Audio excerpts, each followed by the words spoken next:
गाय आ भैंसी के बोसो प्रयोग क घिउ बनाकर बिक्री करत आयल दूध डेयरी पसल में रोहटट प्रहरी मंगल दिन छापामारी कैलक अछि।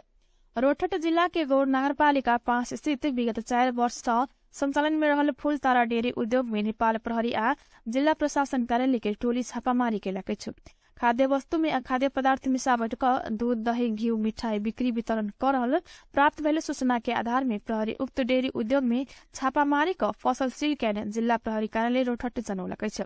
डेयरी उद्योग में छापामारी करबाक क्रम में भारत से लाइव रखने 10 क्विंटल बोसो तथा केमिकल बरामद भेल प्रहरी न्यायपरीक्षक सुनील मल जानकारी देने छन्।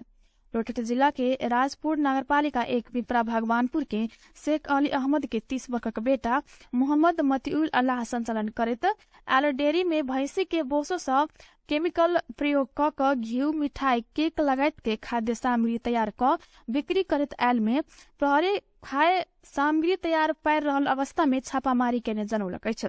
हिन्दू सबक धर्मनाश करबाक उद्देश्य से उद्योग संचालन से पशु के बोसो प्रयोग क दूध दही घिउ बना बिक्री क सनातन धर्म संग खेड़बाड़ करबाक काज कैने में संचालक ऊपर कड़ा कार्यवाही करबाक स्थानीय सब मांग कैलक अछि। उद्योग संचालक में मोतिउल अल्लाह सहित 2 गोटे काम कर रहल कामदार आ 1 गोटी महिला के प्रहरी नियंत्रण में लक